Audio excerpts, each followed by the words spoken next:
Un homme, un jour, est revenu de la chasse avec dans sa besace 2 perdrix vivantes. Il les a enfermées dans une cage et il a menacé sa femme et sa fille de terribles représailles si elle les laissait s'envoler. Et l'homme est reparti chasser. La femme, elle est allée au puits chercher de l'eau. La tentation était grande pour la petite Aïcha, qui voulait avoir dans sa main une perdrix pour pouvoir la caresser.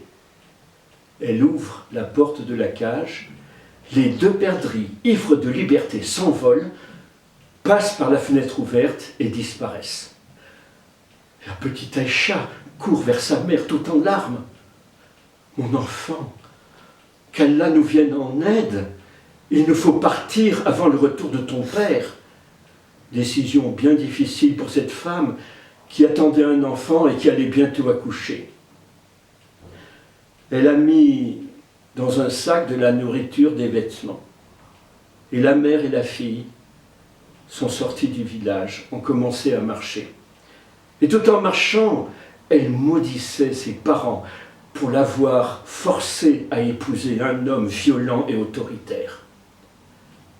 À la nuit tombée, elles sont arrivées dans une forêt profonde. Elles sont passées devant un très grand arbre. « Oh maman, je suis fatiguée, couchons-nous au pied de cet arbre. »« Non, mon enfant, ce serait trop dangereux. Les bêtes dans la nuit viendraient nous dévorer. » Alors à grand-peine, branche après branche, elles ont grimpé jusqu'en haut de l'arbre, elles ont trouvé un creux pour pouvoir se blottir et elles se sont endormies, serrées l'une contre l'autre. Mais cet arbre était le lieu comme un asile où se réunissaient la nuit les animaux de toute espèce. Ils sont arrivés les uns après les autres, le lion, le chacal, et puis des animaux, des petits, des gros. Après avoir échangé quelques nouvelles sur leur chasse de la journée, ils se sont tous endormis. Dans la nuit, Aïcha s'est réveillée. « Maman, quoi ? Maman, j'ai envie de faire pipi. Pisse dans ma bouche. Non, maman. Alors pisse dans mon oreille. » La femme s'est penchée, elle a étiré son oreille comme pour en faire une coupe, mais le pipi était abondant, la coupe a débordé, et quelques gouttes sont tombées sur le front du lion qui s'est réveillé. Le lion a levé la tête, le ciel était clair, constellé d'étoiles, pas l'ombre d'un nuage, pas de menace de pluie, c'est qu'il y a quelqu'un en haut de cet arbre. Alors il a envoyé la fourmi qui est montée lentement. Quand elle est arrivée sur la cuisse de la femme, avec son doigt, elle l'a écrasée. En bas, le lion s'est impatienté et il a envoyé le serpent qui a glissé en s'enroulant autour du tronc. Quand il est arrivé à la hauteur de la femme, il l'a mordu au talon. La femme a poussé un cri et elle est tombée. Aïcha a vu tous les animaux se précipiter sur sa mère, la déchirer avec leurs crocs. Seule la hase restait à les regarder. À cause de ses dents faibles, elle assistait à ce festin carnassier sans pouvoir y participer. Alors elle a demandé aux animaux de lui garder la partie la plus tendre, le bébé qui venait de naître, et puis de mettre de côté les os de cette femme. Au matin, les animaux se sont séparés, chacun regardant son terrain de chasse. Il restait la hase avec le garçon qui venait de naître. Elle a fait signe à la fille de descendre. Voilà, ta mère est morte, ton frère vient de naître, c'est à toi de t'en occuper. C'est toi qui devras le nourrir, l'élever et l'aimer. L'hase a cassé les os de la femme, elle a enlevé la moelle qu'elle a mise dans un roseau creux, qu'elle a donné à la fille en lui disant « Chaque fois que tu verras ton frère franchir une étape de sa croissance, tu mettras sur ses lèvres un peu de moelle de sa mère. » A commencé pour Aïcha et son frère une longue vie d'errance, faite de mendicité. Mais Aïcha était une fille courageuse. Elle n'allait pas se laisser abattre. Elle avait la responsabilité de ce frère. Elle allait faire tous ses efforts pour le nourrir, pour l'éduquer. Et puis son amour le protégerait de tous les dangers. A commencer pour elle une longue vie. une longue vie pleine d'efforts, pleine de douleurs. Quand elle a vu son frère commencer à se déplacer à quatre pattes, elle a mis sur ses lèvres un peu de moelle. Et le temps a passé. Parfois, dans les villages, une âme compatissante acceptait de leur donner l'hospitalité, mais jamais pour longtemps. Et le temps a passé. Elle a vu son frère se dresser sur ses pieds, commencer à marcher. Oh, comme ça l'a amusé de le voir courir après les papillons, de le voir sauter dans les flaques d'eau tout en riant, de le voir grimper aux arbres. C'était un enfant vivant, c'était un enfant à qui elle donnait tout son amour et qui lui permettait de vivre. Et le temps a passé, et de l'enfant, le temps a fait d'elle une jeune adolescente. Quelle joie quand son frère a commencé à parler. Et pendant toute la journée, elle pouvait avec lui raconter tout ce qu'il voyait, le monde, lui apprendre les noms de chaque chose. Et puis le soir, elle lui racontait des histoires merveilleuses pour le faire rêver, et des histoires pour le faire réfléchir. Et le temps a passé, et de l'adolescente, le temps a fait d'elle une jeune adulte. Un soir, bien fatiguée, elle a frappé à la porte d'une maison, en dehors d'un village. Une vieille est venue leur ouvrir. Quand elle a vu ces deux orphelins, fatigués, affamés, elle les a fait entrer, elle les a fait manger, et elle leur a permis de dormir sous son toit.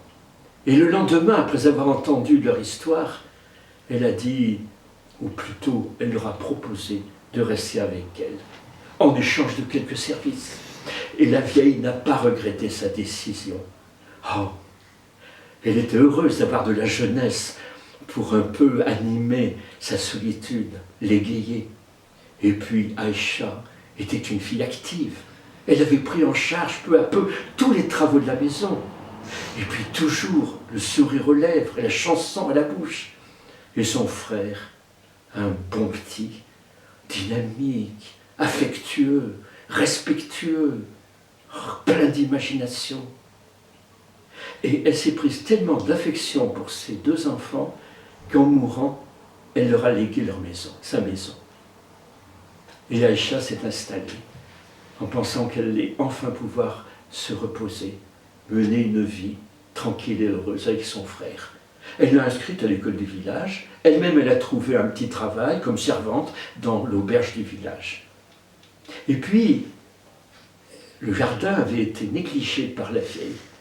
Alors, elle a pris le plaisir à faire du jardinage. Et un jour, en retournant la terre, elle a sorti un coffre, elle l'a ouvert. Il y avait tant d'argent qu'Aïcha a compris qu'elle n'avait plus de soucis à se faire pour plusieurs années. Mais son frère était bien jeune. Alors elle a préféré cacher le coffre dans le trou d'un mur de la maison. Et quand le soir, son frère est revenu de l'école, elle lui a demandé « Mon frère, si tu avais de l'argent, qu'est-ce que tu en ferais ?»« Oh maman, parce que c'est ainsi qu'il l'appelait. Maman, j'achèterais des bonbons, des jouets. » Alors elle ne lui a pas fait part de sa découverte. Et puis son frère a grandi, il est devenu adolescent, et elle lui a reposé la question « Mon frère, si tu avais de l'argent, qu'est-ce que tu en ferais ?» « Oh, moi je m'achèterais une moto pour pouvoir faire la course avec mes copains. » Alors elle n'a rien dit. Le temps a passé, son frère a terminé ses études brillamment, des études de commerce. Il était temps pour lui de trouver un métier. Alors elle lui a posé la question « Mon frère, si tu avais de l'argent, qu'est-ce que tu en ferais ?»« Oh, mère, moi, j'aimerais maintenant un peu m'établir, trouver un métier. Tiens, j'aimerais avoir un fonds de commerce, une épicerie. Et puis me marier, avoir des enfants, et puis une maison à moi. » Elle a sorti le coffre et elle lui a dit « Tout cet argent, je l'ai gardé pour toi et tu vas pouvoir réaliser tous tes rêves. » Elle lui a acheté le fonds de commerce, elle lui a fait construire la maison et c'est même elle qui lui a choisi son épouse dans le village. Et lui, en fils respectueux, il a accepté l'épouse que sa sœur lui avait présentée. Et, chose qu'elle n'aurait pas dû faire, elle a habité avec le jeune couple. Et bientôt, la femme s'est rendue compte que son mari avait plus de prévenance, d'attention pour sa sœur que pour elle. Plus d'affection, semblait l'aimer davantage. Elle aura commençait à naître dans son cœur une jalousie terrible. Alors un jour que les deux belles-sœurs se promenaient dans un champ, en ramassant des œufs de caille, des œufs de perdrix, elle, en cachette, a ramassé des œufs de serpent, qu'elle a fait gober le soir même, sans qu'elle le sache, à sa belle-sœur. Quelques semaines après, Aïcha a senti son ventre s'arrondir, et elle a senti que dans ses entrailles, quelque chose était en train de vivre, de bouger. Un soir, la femme a dit à son mari, « Tu as vu ta sœur? Tu as vu son ventre? Elle est enceinte, elle couche. Elle porte le déshonneur sur la famille, tu dois nous en débarrasser. Et tu ne me crois pas. Eh bien, voilà ce que tu vas faire. Demain, tu lui demanderas de faire ce qu'elle faisait quand tu étais enfant, de t'épouiller la tête. Tu mettais ta tête sur ses genoux, et là tu verras, en faisant ça, tu écouteras ce qui se passe dans son ventre. » Et le mari a écouté les paroles perfides de sa femme. Et il a tout entendu, en posant la tête contre le ventre de sa sœur. Et il a cru ce qu'elle lui disait, cette femme méchante. Alors le lendemain, il a pris le prétexte d'aller dans la forêt chercher du bois. Il a dit à sa sœur, « Allez, tu viens avec moi. » Et quand ils sont arrivés un peu profondément dans la forêt, il s'est arrêté et il a dit, « Ma sœur, comment as-tu apporté la honte sur notre famille, toi que j'ai aimé? Comment? Tu ne peux plus rester. Pars, ne reviens plus au village. » Elle n'a pas compris. Elle a simplement compris qu'elle ne voulait plus d'elle. Mais elle ne savait pas ce qui se passait dans son ventre. Alors elle s'est dit que de toute façon, elle n'avait plus aucune raison de vivre. Alors elle s'est couchée, elle s'est recouverte de feuilles, en espérant que la mort viendrait rapidement et serait douce. Dans la nuit, un cavalier est passé, il rejoignait son village, celui qui était de l'autre côté de la forêt par rapport au village où vivait Aïcha. Le cheval s'est arrêté, s'est cabré, devant un tas de feuilles mortes. Le cavalier est descendu, il a dégagé les feuilles et il a vu une fille, presque morte, tremblante. Il l'a prise dans ses bras, il l'a posée sur la selle de son cheval et il l'a conduite jusque dans sa maison. Et là, ces questions, elle ne répondait rien. Elle restait le regard perdu. Et puis, elle a refusé la nourriture et la boisson qu'il lui proposait. Alors, il est allé voir un vieil homme, un marabout dans le village, et il lui a expliqué ce qui se passait. Et le marabout lui a dit, « Je sais, j'ai compris. Cette jeune fille, sans le savoir, a dû avaler des œufs de serpent qui ont éclos dans son ventre. Et voilà ce que tu vas faire pour l'en libérer. » Et, en suivant les conseils de ce vieil homme, il a forcé la jeune fille à manger de la viande bien salée sans lui donner une seule goutte d'eau à boire. Il l'a suspendue par les pieds au-dessus d'une bassine d'eau et les serpents sont sortis de sa bouche.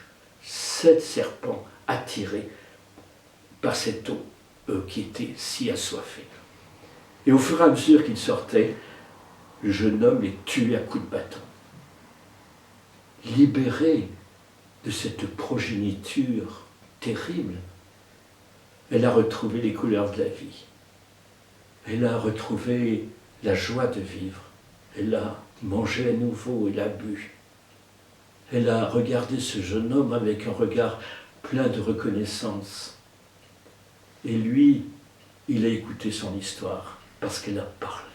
Et en parlant, elle sentait qu'elle se libérait, qu'elle s'éloignait de ce passé douloureux. Et tandis qu'elle parlait, il avait bien de la peine à contenir ses larmes. Et sa compassion s'est transformée en amour. Et elle aussi, pleine de reconnaissance, a répondu à cet amour. La joie revenait. Ils se sont mariés. Ils ont eu un enfant, l'enfant a grandi, il est allé à l'école un jour. Au retour de l'école, il s'est précipité en disant « Maman, maman, est-ce que je peux aller voir mon oncle ?» Son père était là, il lui a dit « Mais mon fils, tu n'as que moi et ta mère comme famille. Ta mère que j'ai trouvée dans la forêt, abandonnée. Mais on croit avoir oublié. Mais à ce moment-là, tous les souvenirs sont revenus à la surface. Ce frère qu'elle avait tant aimé, à qui elle avait tout donné. Alors elle a voulu le revoir. Elle a demandé la permission à son mari d'aller dans son village de l'autre côté de la forêt où ce n'était qu'à une journée de marche. Et il a accepté. Alors avant de partir, elle s'est déguisée en mendiante, cachant son visage sous un foulard. Elle a déguisé son enfant aussi en petit mendiant et elle lui a expliqué ce qu'il fallait faire quand ils arriveraient chez son oncle. Elle a traversé la forêt, tenant l'enfant par la main. Elle est arrivée au village quand la nuit est tombée. Or, elle a reconnu les rues, les maisons, rien n'avait changé. Elle est arrivée devant ce qui avait été sa maison. Elle a frappé à la porte. C'est la belle-sœur qui est venue lui ouvrir, qui ne l'a pas reconnue sous son habit de mendiante, qui a voulu la chasser en disant « On ne veut pas de mendiant chez nous ». Et le frère, heureusement, était là, il lui a dit « Laisse entrer cette femme et son enfant ». L'hospitalité est le premier des devoirs d'un croyant. Le frère a invité la femme, la mendiante de son enfant, à partager le repas du soir. Et après, la nuit était déjà bien avancée, et malgré les hauts cris de la belle-sœur, le frère a dit « Tresse, ma femme, un lit pour ces deux mendiants. » Et avant de se coucher, l'enfant a dit à sa mère « Maman, est-ce que tu peux me raconter une histoire comme tu le fais chaque soir ?» Elle a dit « Mais mon fils, je ne veux pas ennuyer notre hôte. » Mais lui, il a dit « Autrefois, j'avais une sœur, elle me racontait des histoires que j'aimais. Alors, raconte. » Et elle a raconté son histoire. Elle a commencé par ses deux perdrix envolés. Elle a continué par la naissance terrible dans la forêt. Et à ce moment-là, le frère, non seulement a reconnu son histoire dans les paroles qu'elle prononçait, mais il a reconnu cette voix tant aimée de sa sœur. Et de honte, il a commencé à s'enfoncer dans la terre. Et quand elle est venue au moment où deux belles-sœurs dans un champ cherchaient des œufs, l'une des œufs de serpent, c'est la femme, la méchante, qui à son tour, prise de honte, a commencé à s'enfoncer. Et quand elle est arrivée à la fin de son histoire, au moment où une mendiante et son fils viennent frapper à la porte pour demander l'hospitalité, il n'y avait plus que les deux têtes qui dépassaient de la terre. Alors, elle s'est penchée, elle a attrapé les cheveux de son père, de son frère, elle l'a tiré hors de la terre, et pendant ce temps, avec son pied, elle a fini d'enfoncer sa belle-sœur jusqu'à ce que la terre l'engloutisse. Le lendemain, elle a laissé son frère à ses remords, et elle est repartie en portant avec elle une touffe de cheveux qu'elle est allée semer dans son jardin. Et à cet endroit a poussé une plante aromatique que, paraît-il, on met au fond des plats pour disposer dessus de la nourriture. Cette histoire, je la tiens de plusieurs sources. De Tao Samrouche, de Mouloud Maméry, mais surtout de Nasser, un élève de seconde du lycée professionnel Testu au Chambon-Feugerolles. Et c'est de lui que je tiens ce motif de ses cheveux qui deviennent plantes aromatiques. Alors, merci à Nasser.